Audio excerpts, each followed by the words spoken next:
Esse texto foi lido aqui em nossa igreja há poucos dias, mas eu gostaria de trazê-lo novamente, principalmente hoje, no domingo, que é onde a maior parte da igreja pode se reunir, e amadurecermos um pouco mais, nos aprofundarmos um pouco mais, e extrairmos daqui, meu irmão, lições assim extraordinárias.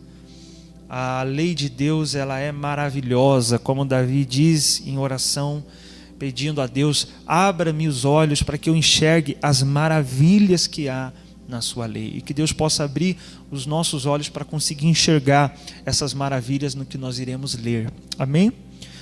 Meu desafio aqui é tão somente contribuir com você, com o seu entendimento no que está escrito. Eu não confio em mim.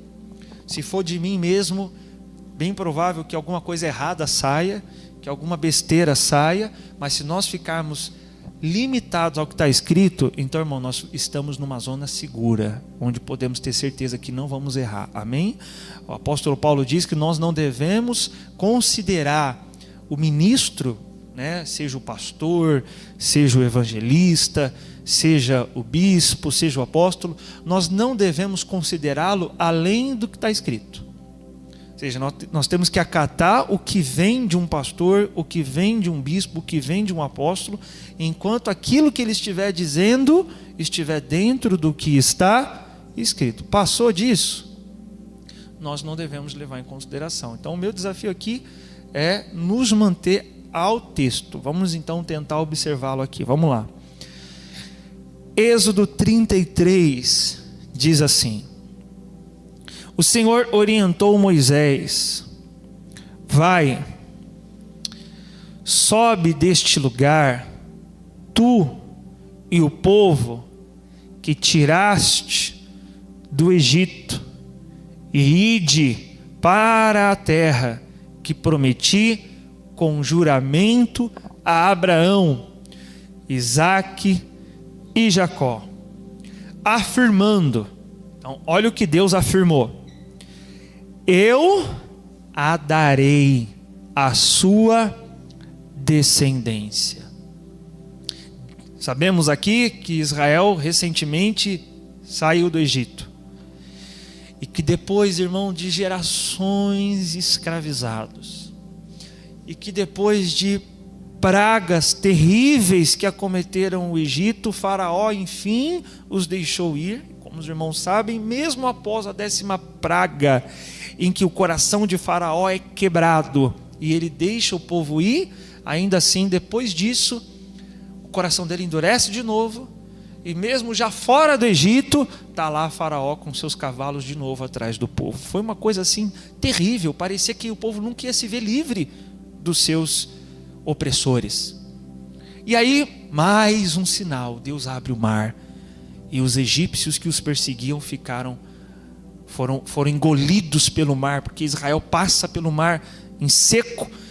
Os egípcios vão tentar passar pelo mesmo caminho, mas depois que Israel já está fora do mar, o mar se fecha e engole todos os egípcios, e enfim eles estão livres.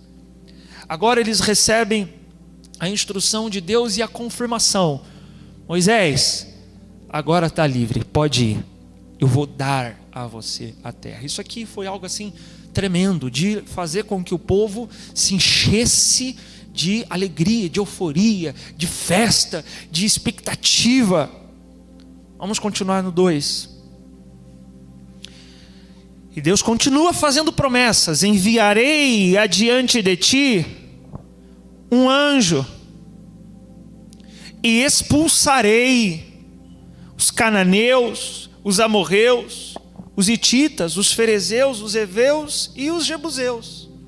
Observe então, irmãos, que cada nome que nós acabamos de ler, cananeu, amorreu, cada nome era um povo que estava na terra para impedir Israel de entrar lá. Cada nome é um povo. Então era muita gente.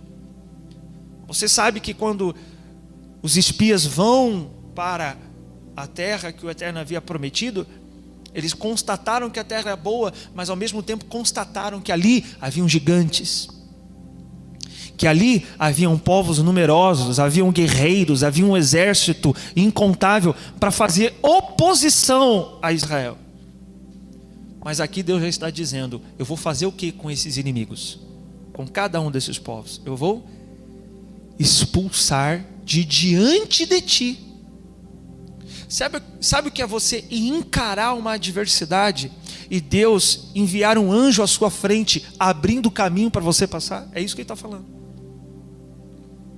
O que Deus fala é que esses povos não iam conseguir resistir a Israel, porque antes de Israel chegar lá, o anjo já teria chegado antes deles, expulsando os inimigos. Vocês sabem o quão isso é tremendo. Houve ocasiões na história do povo de Israel em que um anjo de Deus cegou um exército incontável. Um anjo de Deus fez com que os inimigos ferissem uns aos outros. Um anjo de Deus fez com que 4 leprosos parecesse ser um exército incontável. Lá em Reis é dito de 4 leprosos que estavam na porta da cidade, havia fome na cidade, e fora da cidade havia os inimigos. Aí eles disseram assim: se a gente ficar aqui a gente vai morrer. Se a gente for lá para os inimigos tentar pedir misericórdia deles, é bem provável que a gente morra também. Então vamos sair daqui, vamos tentar lá com os inimigos, ver o que dá. Quando eles se levantam, 4 leprosos se levantam, quando eles chegam lá, os inimigos correram e deixaram tudo.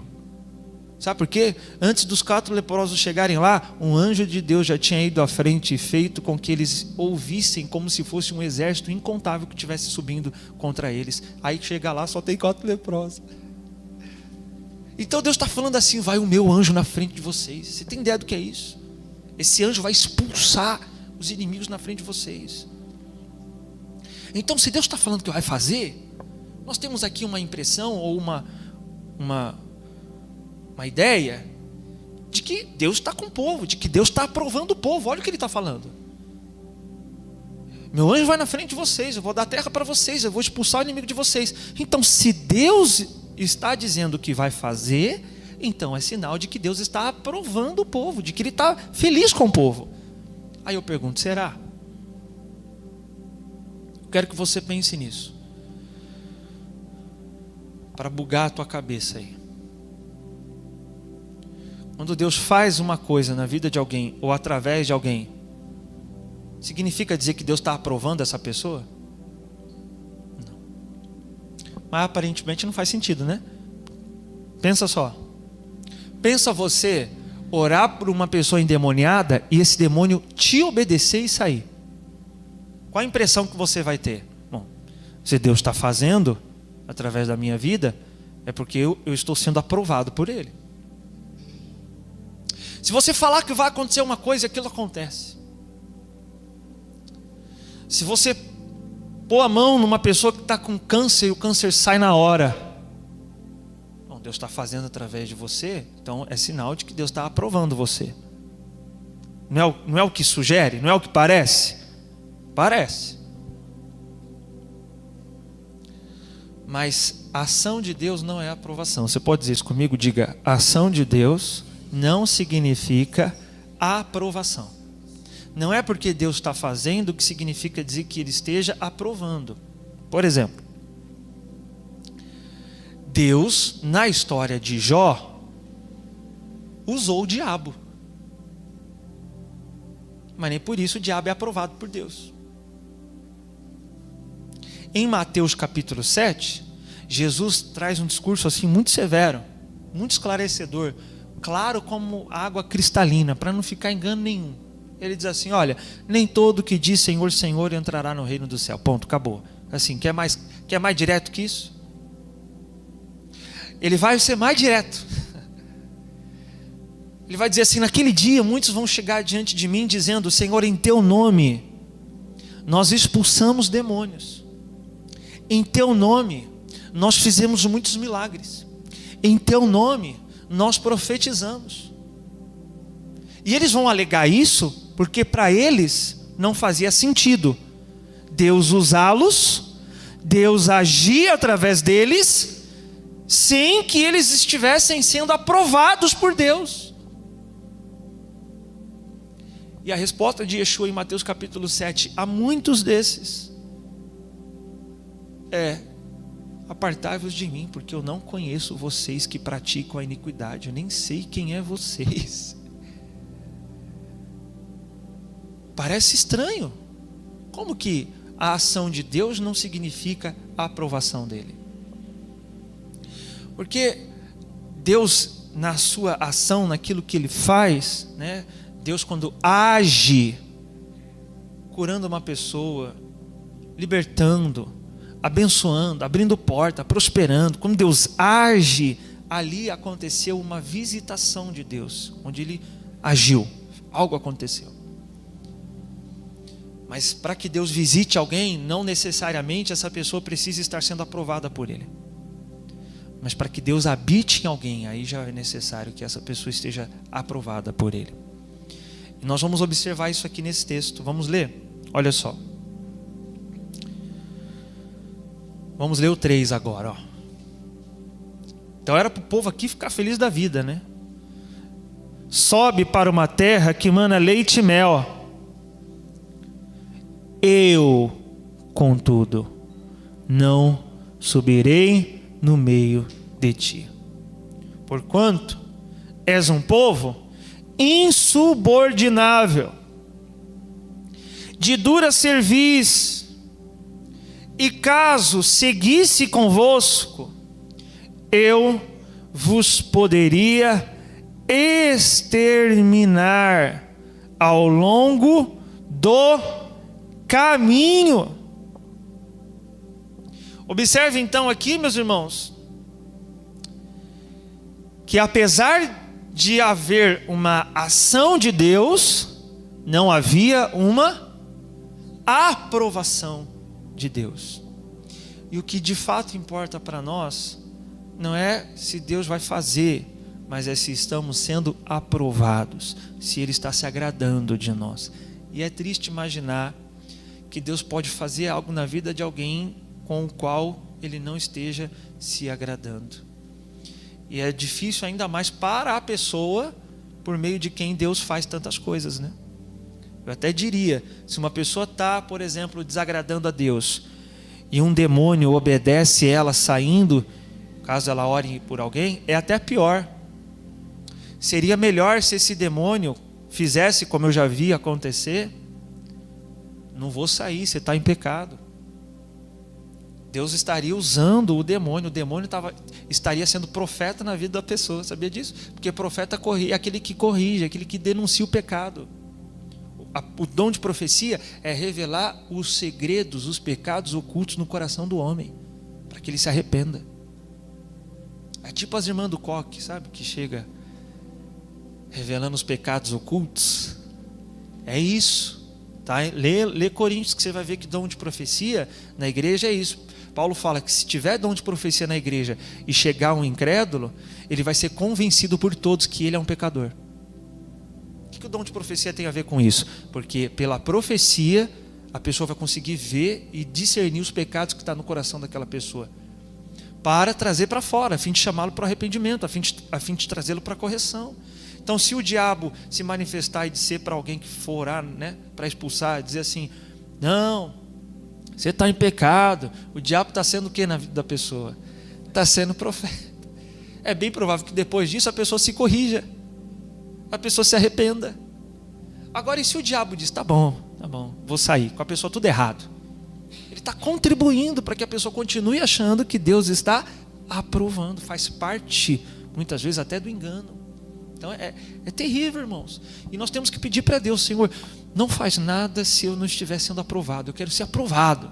Mais do que simplesmente ver a tua ação na minha vida, eu quero que o Senhor se agrade de mim, que o Senhor encontre prazer em nós. Mas não era essa a realidade. Deus estava dizendo: eu não posso ficar no meio de vocês. E diante disso, veja, então nós temos Deus dizendo: eu vou expulsar os opositores. Então tudo que for oposição eu vou expulsar, eu vou facilitar seu caminho, eu vou abrir os caminhos, meu anjo vai chegar antes de vocês lá na terra, vocês vão entrar lá, vocês vão possuir, vai dar tudo certo. Se fosse nós, meu irmão, se fosse eu, meu irmão, Do jeito que eu sou egoísta, avarento, eu teria dito: glória a Deus, que bom, Senhor, que o Senhor vai me dar as bênçãos, que bom que eu vou chegar naquela casa, naquele emprego, naquele salário, naquele casamento, que bom, ótimo. Mas tem o seguinte, eu não vou ficar no meio de vocês. Não, mas nem precisa.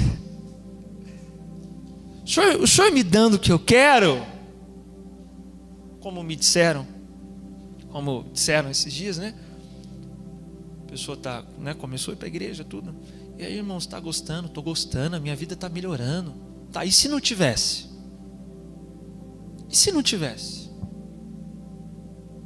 A resposta, irmãos, para nós, que nós temos que dar aos que nos questionam por que servimos a Deus, por que obedecemos a Deus, por que buscamos a Deus, tem que ser uma só: porque nada se compara à presença de Deus, por causa da presença dEle, por causa dEle, somente por Ele. Então vamos ver a reação do povo. Olha aí o povo no versículo 4. Assim que o povo ficou sabendo dessas duras palavras, pôs-se a prantear desesperadamente, e nenhum deles vestiu seus enfeites costumeiros. Veja, o que para eles foi uma palavra dura? A palavra de que meu anjo vai na frente de vocês, de que os inimigos vão ser expulsos da frente de vocês, de que vocês vão chegar onde eu falei que vocês vão chegar. Essa foi a palavra dura que eles receberam de Deus. Qual foi a palavra assim que, doeu? Nossa, foi difícil ouvir isso. Foi Deus dizer o que, irmãos? Eu não vou estar no meio de vocês. Isso pesa em você? Se Deus chegar para você e falar assim: eu não posso ficar em você, eu não posso habitar em você, eu vou te abençoar, fica tranquilo, eu vou te prosperar, mas eu não posso habitar em você. Eu posso até te enviar um anjo, mas a minha presença em você não. Do jeito que você é,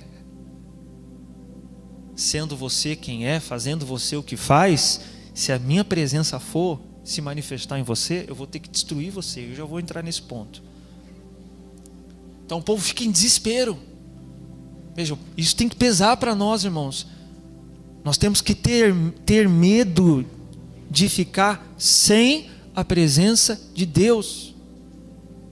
Era algo tão desejado pelo povo que eles ficaram desesperados. Eles não se conformaram com o fato das coisas estarem acontecendo sem que Deus estivesse no meio deles. Mas a gente corre o risco de se conformar. Não, se as coisas estão acontecendo, então está tudo bem. Não se conforme. Tem crente que se conforma, que se conformou. Tem anos de igreja e não é batizado com o Espírito Santo. E está conformado. Deus abriu uma porta aqui, Deus curou de uma doença ali, Deus abençoou uma situação aqui. Está aí a presença de Deus em você. Você está cheio do Espírito Santo? Você está fluindo nos dons de Deus? Deus está habitando em você? Quando você busca a presença divina, você percebe que Deus se agrada de você e habita em você? Ou você já se conformou com o fato de você não ter a presença de Deus em você? Está confortável? A gente tem um risco de se confortar, irmãos. Irmão, servir a Deus sem Deus tem que nos causar desespero. Servir a Deus, ter anos de igreja, tá vindo nos cultos sem receber a presença divina em nós, tem que nos causar desespero, tem que nos despertar. Moisés, ele fala algo extraordinário a respeito da presença de Deus sobre eles, porque ele não vai se conformar não, ele vai se pôr a clamar aqui para que Deus volte a estar no meio do povo.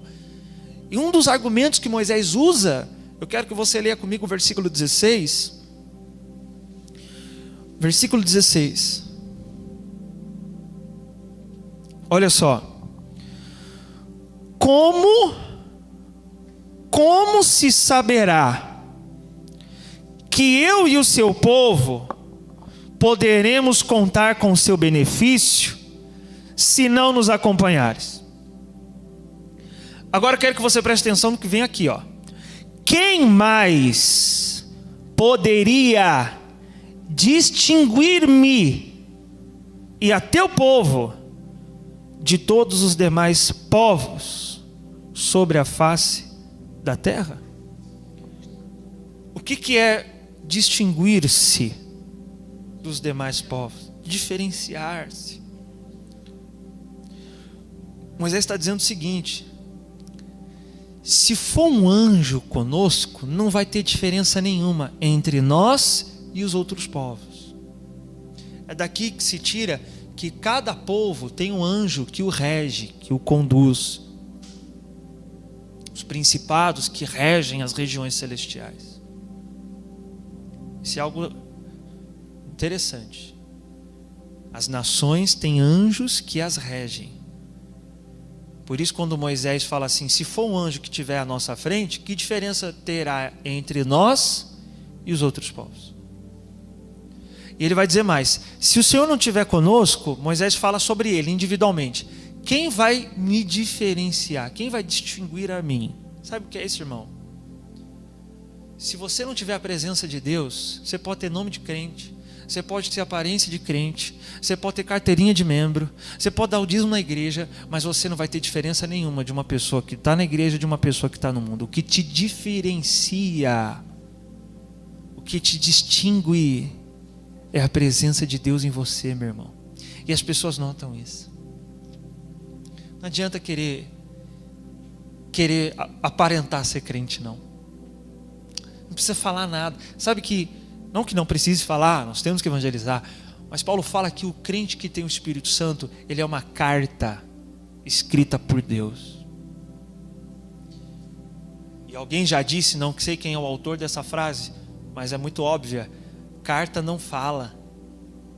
As pessoas leem, as pessoas veem, as pessoas observam. Se você tiver de fato a presença de Deus habitando em você, irmão, as pessoas no seu trabalho vão perceber a diferença. As pessoas na sua casa vão ver a diferença. Os seus amigos vão ver a diferença. Os ambientes que você tiver vai ter uma distinção, vai ter. Às vezes você não vai ter nem a intenção de querer fazer, se passar a ser diferente de alguém. Não é porque você vai chegar com uma roupa diferente. Não é porque você vai chegar com os dois pés na porta gritando glória a Deus. Porque a presença de Deus em você, meu irmão, vai te dar uma alegria, vai te dar uma mansidão. Aí você vai ver o fruto do Espírito manifestando através do amor, da fidelidade. Você vai ver Deus manifestando através de você, a ponto de se cumprir em você o que Paulo fala: resplandeceremos a presença dele como um espelho. Sabe o que é você olhar no espelho e ver Cristo? É assim que tem que ser. Quando você olhar no espelho, você não tem que ver você tem que ver Cristo. Mas se põe um espelho na tua frente assim, você vai ver Cristo. A pessoa que tem o Espírito Santo de Deus, irmão, vai se diferenciar. Olha o povo de Israel hoje, até hoje, irmão. Até hoje. Por que não conseguiram destruir esse povo? Faraó tentou destruir, Amaleque tentou destruir, Nabucodonosor tentou destruir, Hitler tentou destruir, as nações vizinhas tentam destruir. Irmão, por que ninguém destrói esse povo? Por que os amalequitas não existem mais? Por que os povos que a gente acabou de ler aqui, Cananeu, Jebuseu, cadê esses povos? Não existe. Você sabia que essa é a diferença da nossa fé? E eu vou usar o termo aqui, religião, num bom sentido da palavra. Sabia que essa é a diferença da nossa religião? Porque as outras religiões, elas falam da história de um povo longínquo, antigo, que alguém deixou uma história que já não existe mais. A nossa Bíblia, ela é viva. O povo de quem ela conta a história está vivo, está lá em Israel. Então veja, irmão, é real, a presença de Deus diferencia. Por isso que Deus fala lá em Deuteronômio: para a nação de Israel, vocês vão ser a cabeça, não a cauda das nações. Começa a perceber, até pesquisadores, como é que se diz? Se surpreenderam com isso. Porque olha, isso é dado, tá? Israel é uma das menores nações do mundo, que não tinha nem sequer um país, ficou espalhado por anos. Você tem ideia? Irmão, do ano 70, eu não estou dizendo 1970 não, 70 lá, depois que Cristo morre, 40 anos depois que Jesus morre, no ano 70 o templo é destruído, Jerusalém é espalhado para as nações. Sabe quando esse povo volta? 1960 alguma coisa. Irmão, era para um povo desse ter existido todo esse tempo fora da sua terra. Todos os pesquisadores que vão estudar a história dos povos entendem o seguinte: se um povo não tiver uma terra, não tiver um lugar geográfico que o centralize, que mantenha a sua cultura, que mantenha a sua língua, fatalmente esse povo vai sumir. Sabe o que aconteceu em 1964, eu me fujo a data, eu sempre me confundo. Mas é recente agora. Mais de 1900 anos por aí. O povo espalhado. Eles voltam. Para surpresa de todo mundo. Vieram israelitas da Alemanha, israelitas da Espanha, israelitas da África, os judeus etíopes lá da África vieram, se reuniram. Aí vai chegar lá, e agora? Poxa, tem judeus de tudo que é lado do mundo, chegamos aqui na nossa terra. Você imagina, um judeu africano vai chegar, sei lá, um feiticeiro. Um judeu espanhol vai chegar um católico, porque é outra cultura, eles foram ficar no meio de outra cultura. Todos chegaram fazendo as mesmas orações na mesma língua em hebraico. Por isso que o povo de Israel fala, não é o povo judeu que guarda a Torá, é a Torá que guarda o povo judeu. Então, realmente, irmão, Israel é a prova de que um povo que tem a presença de Deus se torna distinto, se torna diferenciado, não vai ser igual aos outros. E Moisés está falando que ele também, se o Senhor estiver no meio comigo, quem vai me diferenciar se o Senhor não estiver comigo? Eu vou ser igual. Tem uma historinha, para você ter ideia do que é uma pessoa com a presença de Deus se tornar distinta das demais. Ela tem vantagens. Irmão, você fica um passo à frente. E tem uma história engraçada de um judeu que foi caçar com uma outra pessoa. Então ele foi caçar, e aí o gentio lá pegou sua espingarda, pegou suas armadilhas, e o judeu, além das suas armas para caçar, ele pegou um sapatinho de corrida, um sapatinho leve, colocou na sua bolsa. E aí o gentio olha e fala assim: nossa, que estranho, por que você está levando isso para o meio do mato? Aí na hora da caça, eu ouvi essa história de um grande sábio, tá? Surge um leão. E aí os dois já não estavam mais com a munição para fazer a caça ali, enfim. Aí vem o leão, e agora? Os dois têm que correr. Aí o judeu abre sua bolsa, tira seu sapatinho, troca, põe um sapato mais leve. Aí o gentio olha, como é que isso vai salvar você do leão? Sabe o que o judeu fala?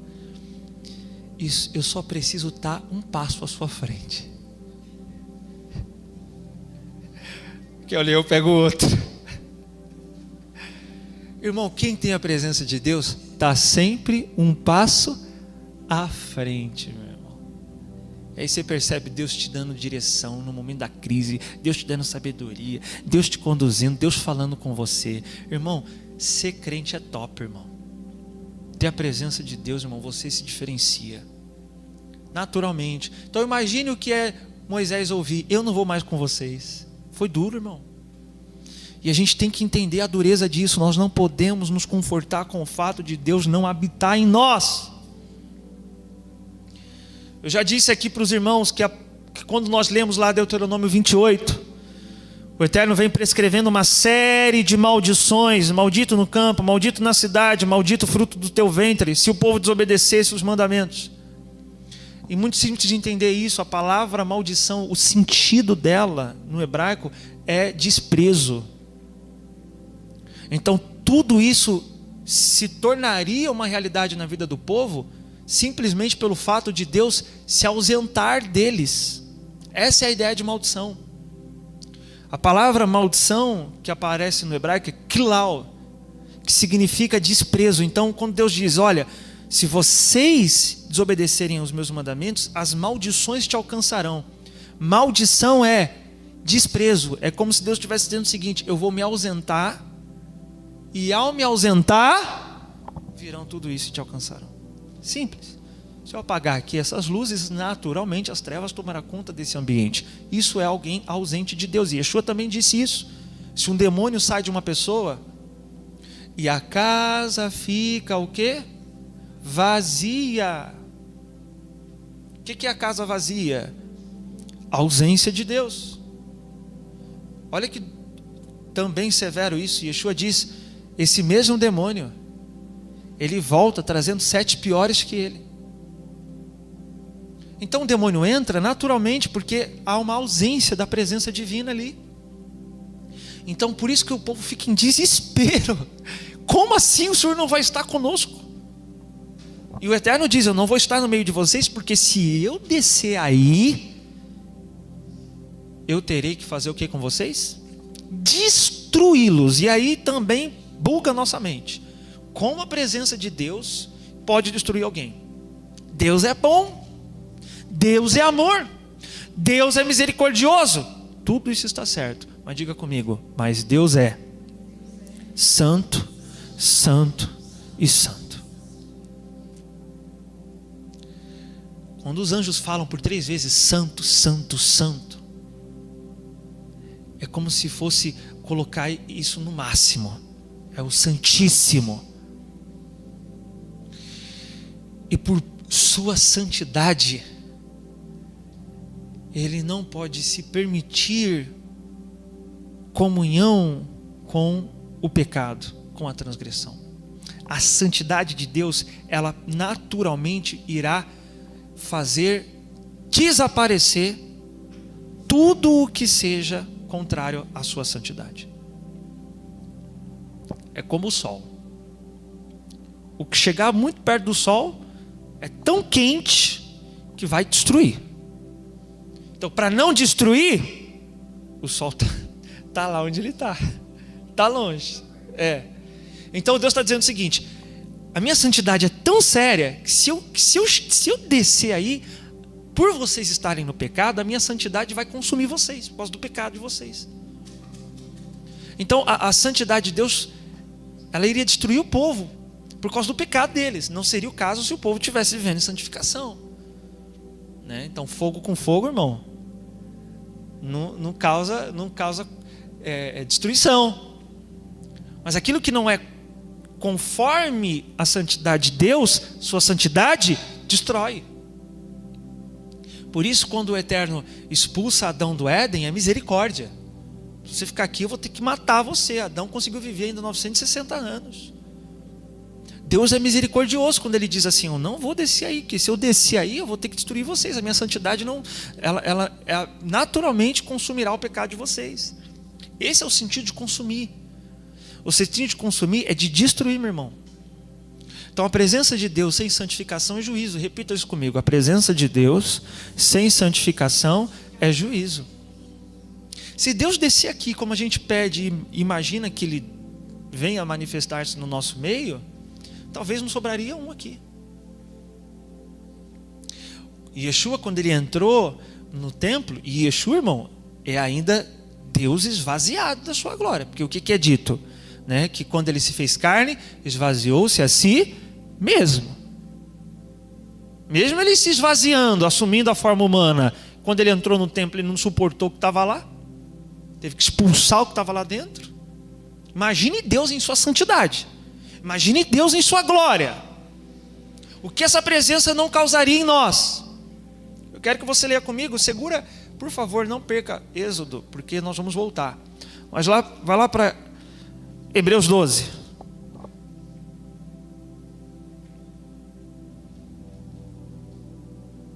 Hebreus 12. Porque alguém pode ouvir o que eu estou dizendo, uma vez que estamos lendo um texto da Torá? Há quem possa dizer assim: ah, mas isso aí era lá na Torá, era na lei. Hoje estamos na graça. Velho Testamento. Olha que coisa. Falta de reverência, né? Velho Testamento. Uma vez eu fui falar isso para um pastor, o pastor falou para mim: velho é o diabo, rapaz.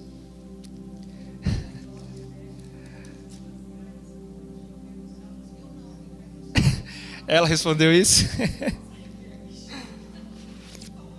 Tá esperto, hein? Se alguém vir elogiar você, você é um anjo que caiu do céu. Aí você lembra, o anjo que caiu do céu foi Lúcifer, meu irmão. Foi o diabo, né? Vi Satanás caindo como uma estrela, Yeshua fala. Hebreus 12. Vamos citar então aqui Novo Testamento. Primeiro que não há essa distinção, tá, meu irmão? Paulo diz: toda a escritura é o quê? Vocês não sabem? Gente, o que Paulo fala? Vamos lá, já brincou de complete a frase? Vamos lá. Complete o versículo. Toda a escritura é o quê? Vocês estão chutando, gente, vocês tinham que saber. Inspirada. 1 Timóteo capítulo 3, se não for 1 Timóteo é 2. Toda a escritura é inspirada por Deus e útil para o ensino. Que parte da escritura? Toda. E segundo, a base da nossa fé no Mashiach é o que foi escrito por Moisés e os profetas. Amém? Paulo disse: eu creio em tudo aquilo que está conforme Moisés e os profetas. Mas vamos citar aqui Hebreus 12, versículo 28.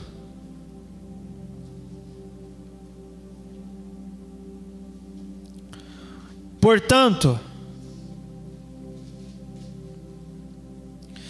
já que estamos herdando um reino inabalável, sejamos agradecidos.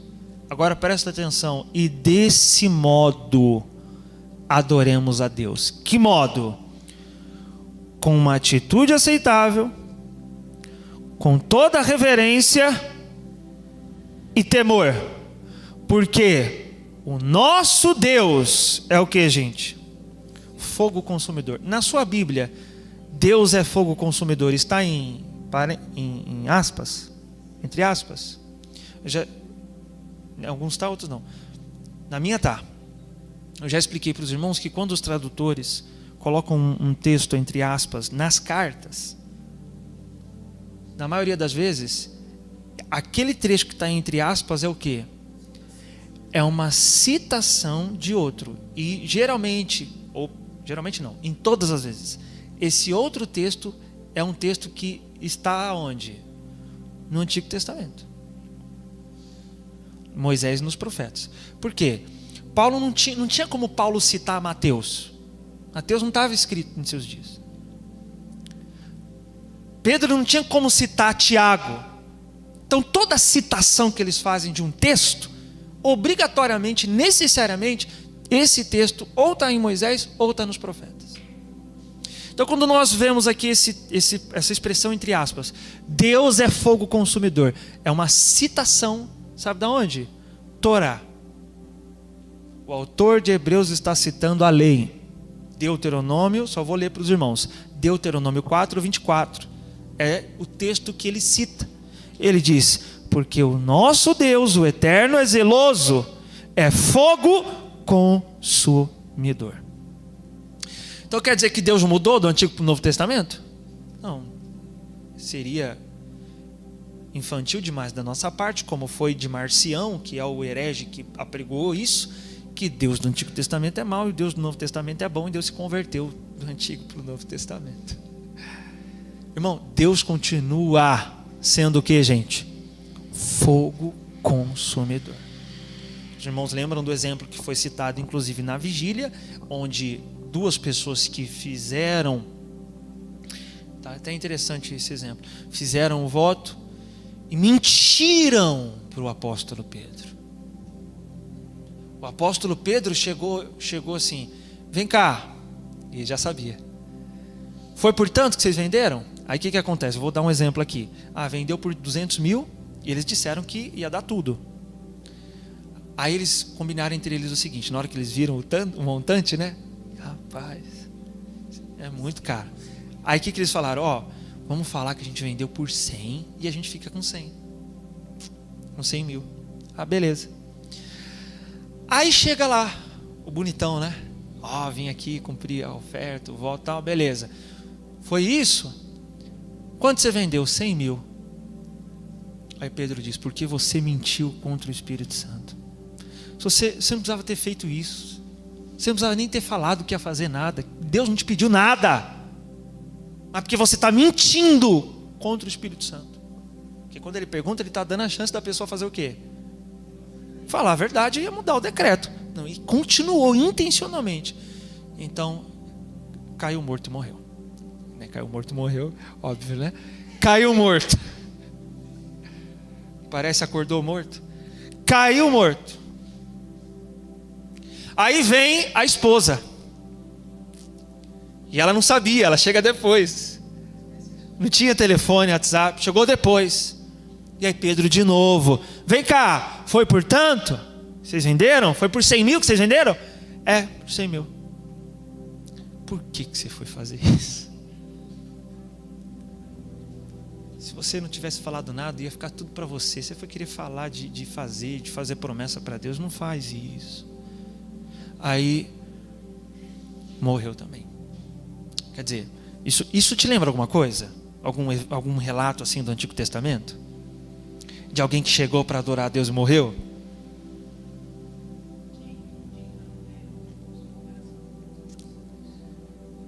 Mais ou menos. Eu achei que vocês estavam mais... Mas vamos lá. Os filhos de Arão, eles entram para adorar a Deus. E o que a presença de Deus faz com eles? Fulmina. Já viu o Superman soltando os raios assim do olho dele? Foi isso aí. Saiu um raio assim de dentro dos dois querubins ali, fulminou os dois. A presença de Deus.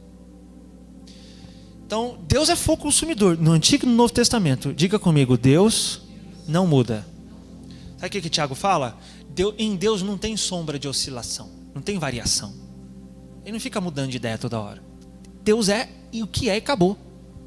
Então ele continua falando aqui no Novo Testamento: Deus é fogo consumidor. O que é esse fogo consumidor? Portanto, é o fogo que vai consumir nosso eu, nossa vontade. É o que a gente pensa quando fala isso. Mas não é isso. Quando a gente ora: vem, Senhor. Só a título de exemplo, Senhor. Quando a gente ora: vem, Senhor, com o seu fogo consumidor. Porque vai que vem mesmo, né? Quando a gente ora, ninguém está pensando assim: Senhor, vem com o teu fogo me fulminar. A gente ora assim: vem consumir o quê? Minha vontade, meu eu. Mas não é esse o sentido do texto. Esse é o sentido da nossa cabeça. Mas o sentido da expressão Deus é fogo consumidor é a expressão do seguinte: o fogo de Deus vai matar você se você estiver em pecado e pedir a presença dele sobre a tua vida. Esse é o fogo que te mata. Esse é o fogo consumidor. Então quando o autor de Hebreus fala assim, olha, por isso que ele fala antes, vamos adorar a Deus como? Como? Lê aí, como, gente? Como que tem que adorar a Deus? São 3 coisas, cita alguém aí para mim. Atitude aceitável, toda reverência e temor. Por que ele fala essas 3 coisas? Porque Deus é fogo consumidor. Ou seja, se nós não adorarmos a Deus dentro dessas qualidades, o que esse fogo fará conosco? Nos destruir, irmão. Quer dizer, então, pastor, que eu não posso pedir para Deus, deixa queimar. Não, aí é que eu quero explicar. Pode, meu irmão. Porque o fogo, ele tem várias simbologias, né? Por exemplo, na menorá havia um fogo que tinha que estar continuamente aceso. E Yeshua diz que nós somos o quê, irmãos? Você sabe o que é a menorá, né? O candelabro lá que iluminava o tabernáculo. E aí Jesus diz que nós temos que ser o quê no mundo? Luz no mundo. Jesus vai dizer sobre João Batista. João Batista queimava e iluminava. Ele era uma candeia que queimava. Então sim, deixa queimar. Que o espírito dele vem acender o nosso espírito. Se você estiver falando fogo no exemplo da menorá, amém. Mas se você estiver falando fogo no sentido do consumidor, aí não. Aí não. Então, sim, eu estou falando isso aqui porque aí você pode ir para um extremo e falar, então não pode mais cantar, vem com teu fogo, não pode mais cantar, deixa queimar. Não é isso que eu estou querendo dizer. Eu posso até citar um texto de Isaías depois para os irmãos, onde o profeta Isaías fala que alguns vão permanecer diante desse fogo. Uns, esse fogo destrói. Outros, esse fogo purifica. Depende da matéria. Quem é você na presença de Deus? Você está sendo sincero? Se a sua adoração for com uma atitude aceitável, com reverência e com temor, então Deus pode vir com seu fogo? Pode. Se não for, então não. Você entende isso? Então, pode Deus vir com seu fogo? Pode. Depende de como você está. Como é que está sendo o culto? Como é que está sendo sua vida com Deus? É uma atitude aceitável? Então a adoração é sua palavra? Qual é a primeira qualidade aí? Adoremos a Deus com o quê? Atitude aceitável. Como é que estão suas ações? Como é que estão suas atitudes? Vou falar igual o pastor falou pro membro lá na igreja dele. Se eu sentar com a tua mulher sozinho e conversar com ela para saber como que você é dentro da sua casa, como é que estão as suas atitudes lá? Se você está para conversar com teus pais para saber como que é você lá dentro da tua casa, como é que estão as suas ações lá? Então, como é que estão suas atitudes? Porque às vezes as nossas ações estão só desagradando a Deus, envergonhando o nome de Deus, e chega aqui e a gente fala, ó, Deus vem com teu fogo. Aí Deus diz, melhor não. Então, como é que estão as ações? As suas ações estão adorando a Deus com a sua atitude? Então, adoremos a Deus com a atitude o quê? Aceitável. Aceitável a quem? A Ele. Então, nas minhas atitudes, o meu objetivo é agradar quem, irmão? É agradar a Deus. Culto não é para agradar você, amém? Repita comigo, diga, culto não é para me agradar. Não é, irmão, isso aqui não é uma palestra. Não é uma palestra que você vai para ouvir algo que massageia seu ego. Isso aqui é culto para agradar a Deus. E quem tem prazer em Deus vai se agradar, obviamente com culto que agrade o Eterno. Diga a glória a Deus, naturalmente. Agora, se você quer o culto só para agradar você, fique em casa com um massageador passando na cabeça ali, compra uma cadeira de massagem, você vai sentir um monte de coisa. É igual o pastor falou, você quer sentir assim algo forte, assim uma emoção? Só tirar teu sapato, você me dá uma caneta assim, eu vou ficar passando a caneta assim embaixo do teu pé. Você vai se arrepiar todinho. Então o culto não é só para isso, não é só para a gente ficar vindo aqui sentir, não é só para a gente ficar aqui só para o culto agradar a gente. Ah, o louvor hoje me agradou, o louvor não me agradou. Mas quem disse que foi para agradar você, meu irmão? Então, com uma atitude aceitável a quem? A Deus. Segundo, o culto tem que ser com atitude aceitável, toda reverência. Sobre reverência, eu prefiro citar as palavras de Salomão. Vamos ler Eclesiastes 5. Aqui já o próprio Salomão já fala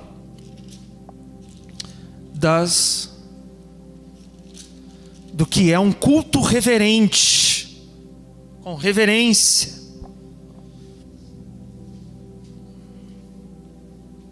Vamos ler aí Eclesiastes 5. Podemos ler? Cuida dos teus passos e seja o quê?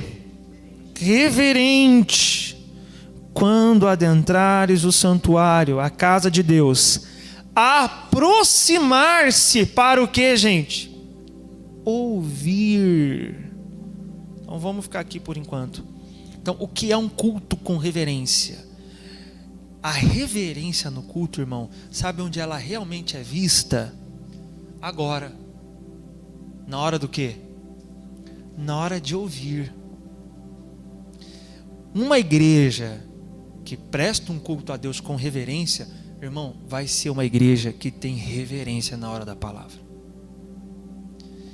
Que ela sabe que a hora da palavra é a hora da palavra. Que a hora da palavra é a hora que Deus vai falar e nós vamos o que, irmão? Ouvir. Agora a pessoa que se incomoda, 1 hora de pregação, meu Deus, não aguento mais esse pastor falar. Critica até. Se estiver falando besteira, até concordo. Mas se é o texto que está sendo exposto, irmão, diga a glória a Deus. A igreja com reverência é a igreja que tem temor. De não ficar conversando, conversas aleatórias na hora da palavra. Glória a Deus que não tem isso aqui. De que se for levantar, vai levantar porque realmente precisa. A gente sabe que tem hora que não dá para aguentar. Tem que levantar, tem que tomar um café para ficar acordado. Porque ela quer o quê? Ela quer ouvir. Que presta atenção, que na hora da palavra ela não está olhando para o relógio. Ela não fica olhando para o relógio quando está assistindo uma coisa na TV, quando está conversando, jogando conversa fora com alguém. Por que eu vou ficar olhando no relógio na hora que eu estou ouvindo a palavra de Deus, meu irmão? Então um culto com reverência vai ser um culto que zela. Na hora do quê? De ouvir, que tem zelo por isso. E isso é fato. Toda pessoa que eu vejo que Deus age e manifesta nela é uma pessoa que tem reverência na palavra, meu irmão. Dificilmente uma pessoa que não tem reverência à palavra. Por isso que culto que só fica aparecendo show, culto que só fica canções e canções e mais canções e mais canções, e na hora da palavra é 5 minutos. Que todo mundo fala um monte de coisa, mas ao mesmo tempo não fala nada. Então, talvez esteja faltando reverência. Então a reverência no culto é vista na hora da palavra. Está claro, não é preciso falar mais, né? Deu para entender. Vamos lá. Aproximar-se para ouvir vale muito mais que os vários sacrifícios oferecidos pelos tolos, ainda que não percebam o mal que estão fazendo. O que hoje no culto é visto como sacrifício que estamos oferecendo a Deus, os irmãos já sabem. Quando é que você está fazendo sacrifício para Deus aqui no culto? Orando, cantando. Então, o que o autor está dizendo é o seguinte: se você realmente canta, se você ora, se você realmente fala com Deus, exalta a Deus, mas o culto não tem palavra, então está sendo sacrifício do quê? De tolo, porque é mais importante ouvir. É por isso ser comum nós compreendermos isso aqui. A hora mais importante do culto, qual é? A hora da palavra. Há uma extrema importância no louvor, há uma extrema importância na oração, é culto, irmão. Há uma extrema importância na oferta, é culto, irmão. Você está dando teu culto. Mas dentre tudo que nós fazemos no culto a Deus, onde mais é vista a nossa reverência, repito, é na hora de ouvir. Versículo 2: não permita que tua boca fale precipitadamente, nem que teu coração o impulsione a fazer promessas diante de Deus. Isso te lembra quem? No exemplo que eu já citei agora há pouco, Ananias e Safira, né? Que eles fizeram uma promessa impulsionados ali, empolgados. Afinal, Deus está nos céus e tu apenas vives sobre a terra, portanto que tuas palavras sejam poucas e corretas. Das muitas ocupações surgem sonhos, do muito falar. Isso aqui é pedrada, hein, irmão? Recebe aí, ó. Do muito falar nasce a conversa inútil e perversa. Quando fizeres algum voto ou promessa, então voto aqui é aquilo que você fala em oração, que você se compromete com Deus. Ele diz assim: quando você falar alguma coisa, cumpre sem demora, pois somente os tolos desagradam a Deus. Cumpre, pois, tua palavra. Portanto, é melhor, presta isso, recebe isso aí, ó. É melhor não prometer do que fazer um voto e não cumprir a palavra empenhada.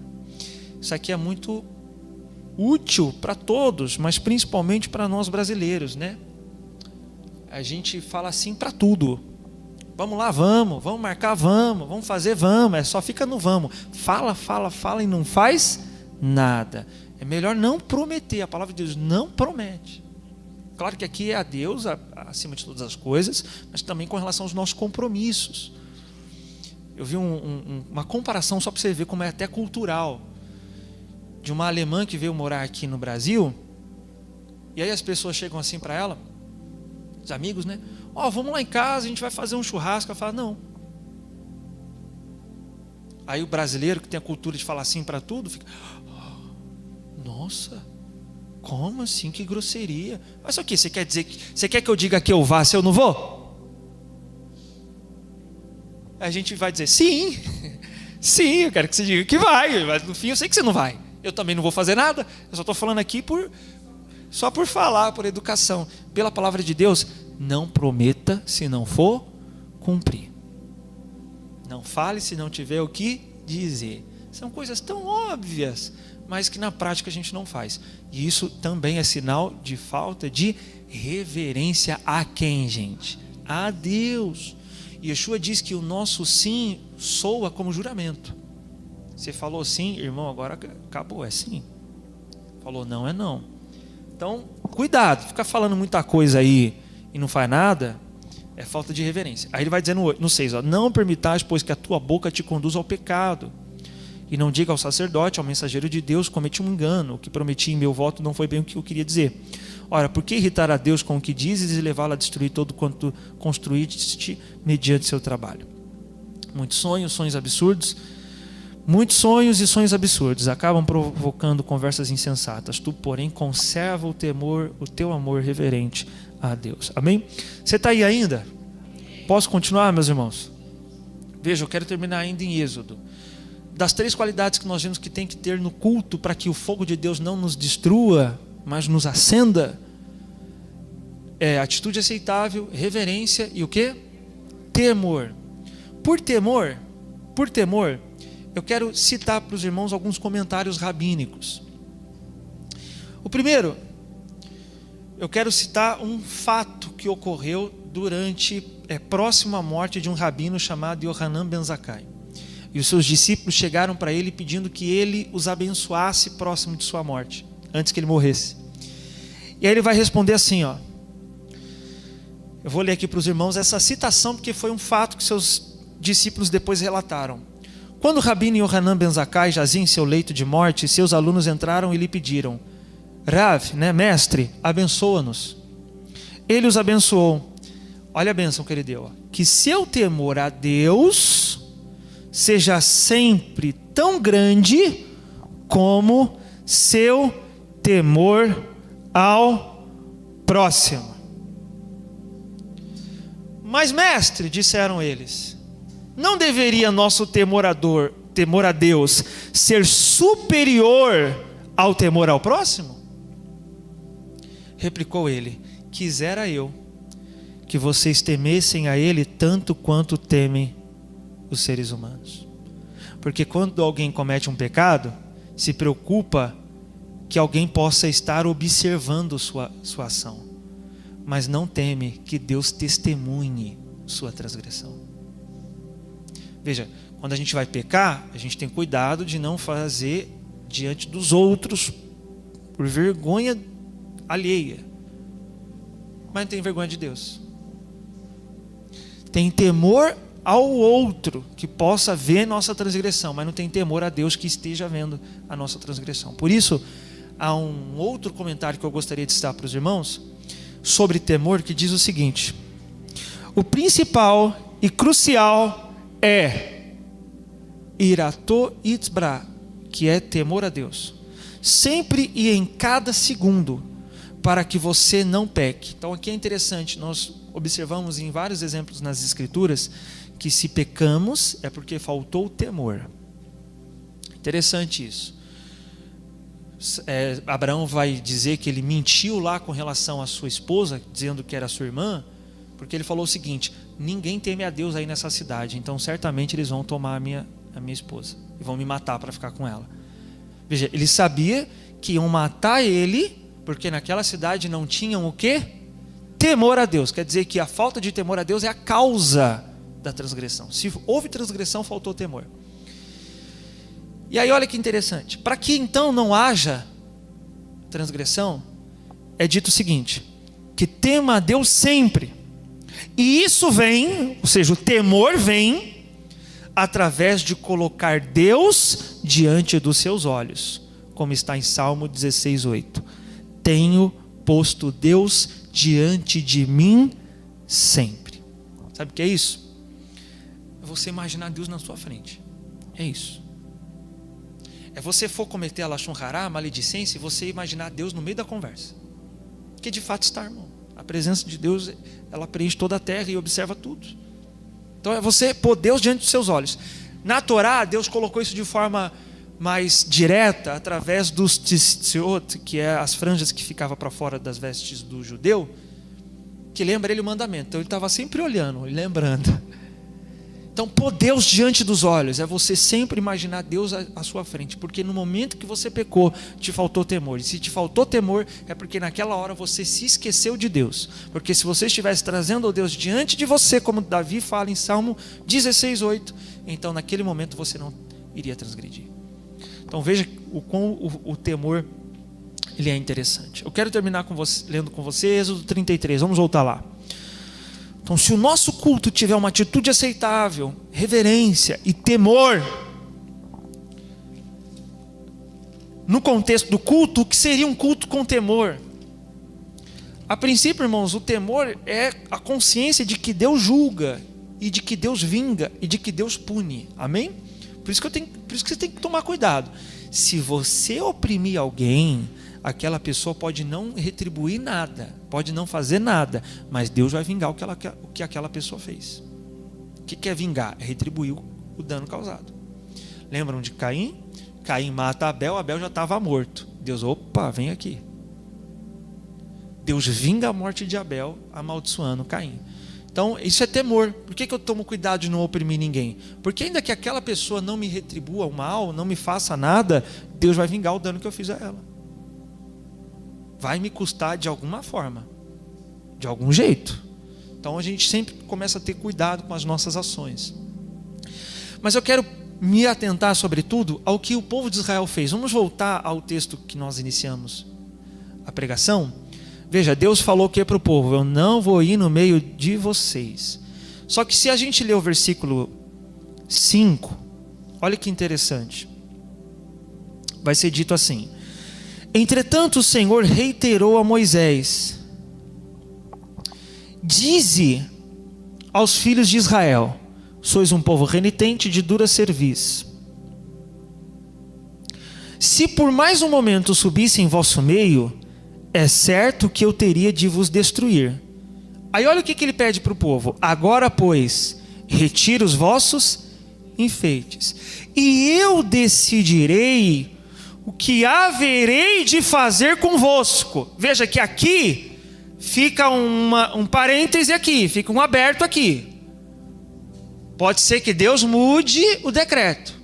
A princípio ele já decidiu: eu não vou no meio de vocês. Agora ele já deixa aqui uma possibilidade de mudar o decreto, porque ele diz: eu vou ver o que eu vou fazer. E nós vamos observar, irmão, que Moisés e o povo de Israel de fato vai fazer coisas aqui onde Deus vai voltar atrás no seu decreto, voltar atrás no sentido de mudar o seu decreto, e sim, ele vai voltar a habitar no meio do povo. Veja que interessantíssimo. Quer dizer que Deus deu o decreto: eu não vou ficar no meio de vocês, mas a reação do povo fez com que Deus mudasse o decreto e voltasse a habitar no meio deles. E eu quero observar com vocês quais foram essas reações.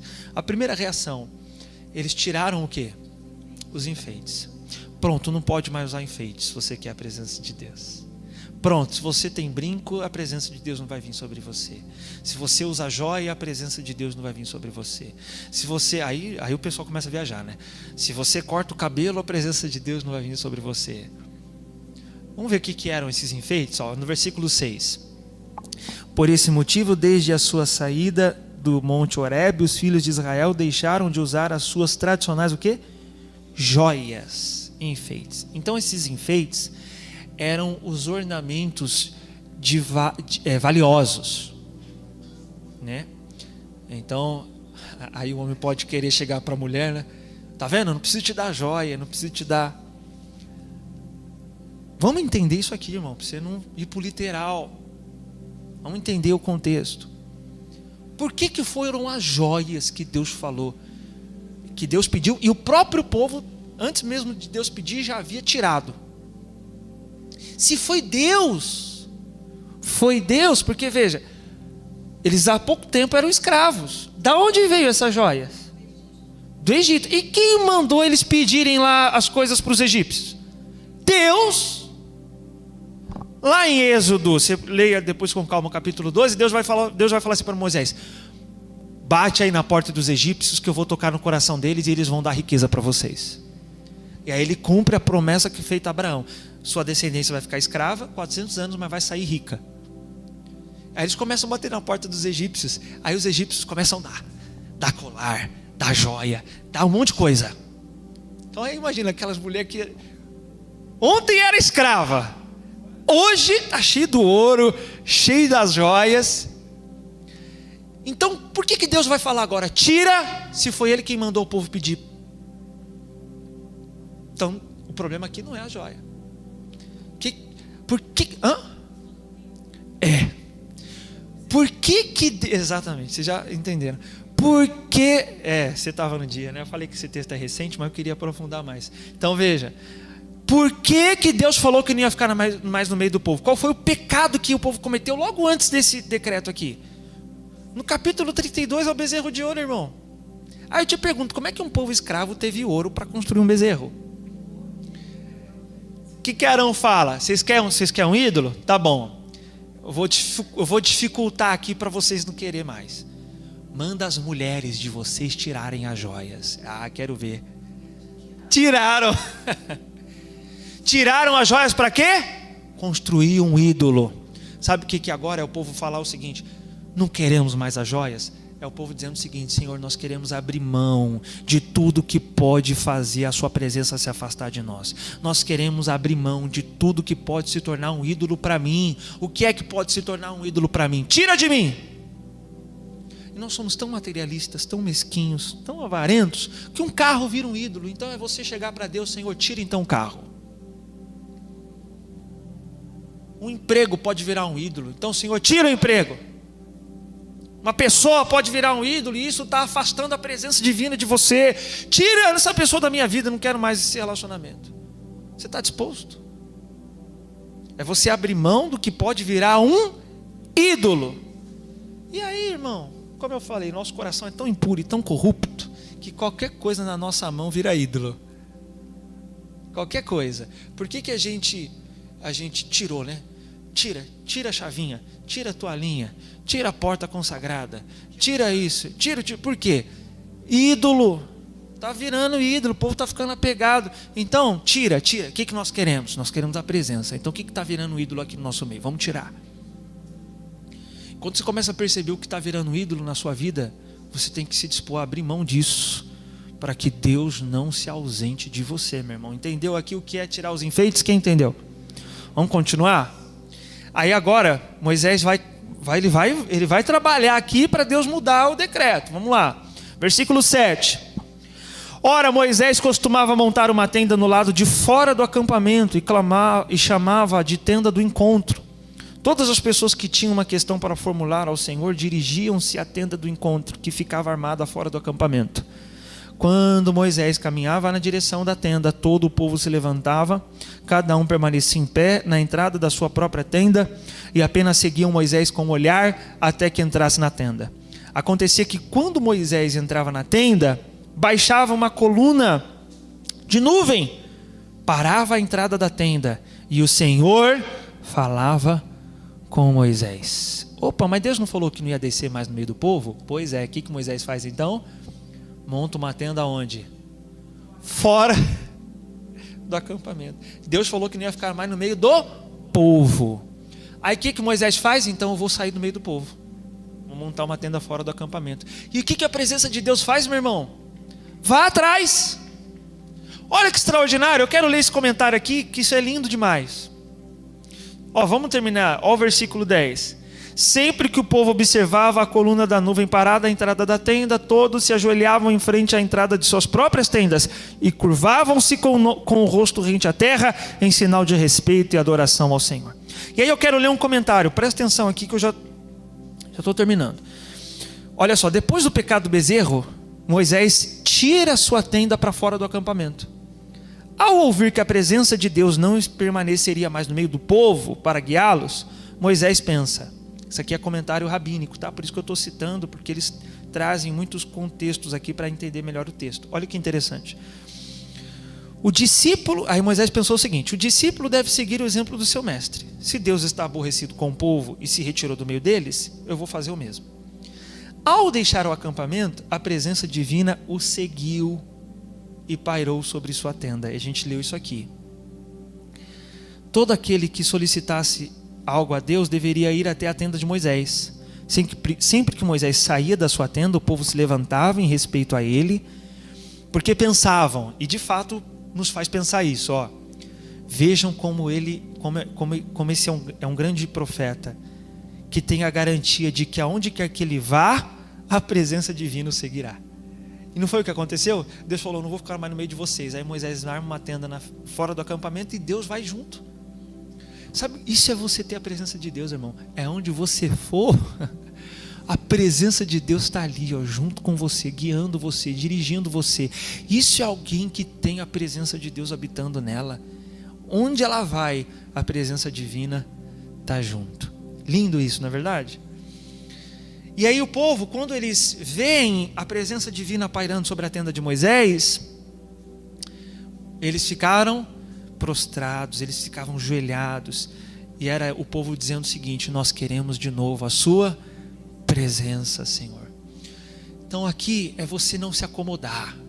Você quer a presença de Deus? Monta uma tenda onde você estiver, irmão, na sua casa, no seu trabalho. O que é isso? É você estar em comunhão com Deus em todo lugar. Para terminar, vamos ler o versículo 13. Aqui Moisés vai começar a pedir para Deus mudar o decreto. Olha o 12, Moisés argumentou diante do Senhor: tu me disseste, faze subir este povo, mas não me revelaste quem mandarás comigo. Contudo disseste, conheço-te pelo nome, e encontraste graça aos meus olhos. Agora, portanto, se me vês com agrado, olha o que Moisés pede: mostra-me o seu caminho, a fim de que eu te conheça ainda mais e continue sendo agraciado com sua misericórdia. Lembra-te de que esta nação é o teu povo. Irmão, quando Moisés fala isso aqui, mostra-me o teu caminho, uma chave muda, vira, o decreto muda. Olha o que Deus fala logo em seguida: ao que o Senhor lhe respondeu, eu pessoalmente irei e te darei descanso. Diga glória a Deus. Por que Deus muda o decreto? Porque o povo tirou tudo que podia fazer eles cometer idolatria. O povo se prostrou em adoração e reverência a Deus, pedindo de volta a sua presença. Moisés vai orar ao Senhor e diz: mostra-me, Senhor, o seu caminho. Sabe o que é isso? Senhor, se o Senhor não vier conosco no nosso caminho, nós vamos atrás do Senhor no seu caminho. Você entende a diferença? Se o Senhor não vem conosco no nosso caminho, então mostra-me o seu caminho e eu vou lá. Sabe o que é isso? Se você quer a presença de Deus, vai onde ela está, irmão. Ou seja, anda no caminho. Está entendendo ou está difícil, gente? Se Deus não quer vir comigo para onde eu estou indo, então eu vou recalcular a rota e vou para onde Ele está indo. Qual é o seu caminho, Deus? Procurar. Deus não está. Se você não está percebendo a presença de Deus sobre você, recalcula a rota. Onde está a presença de Deus? Para onde Deus está se movendo? Eu vou para lá. E ali eu vou ter a presença dele. E aí Deus pede a Moisés para subir no monte, e Deus mostra o caminho. Deus dá os mandamentos. Quer a presença? Anda no caminho. Quando Satanás tentou Jesus, ele tentou desviar Jesus do caminho, dizendo assim: Deus dará ordem aos seus anjos para te guardar. Mas o Salmo diz: Deus dará ordem aos teus anjos para te guardar em todos os seus caminhos. Aí Jesus falou: opa, eu sei que se eu me jogar daqui, eu estou saindo da onde? Do caminho, porque a Torá fala para não tentar a Deus.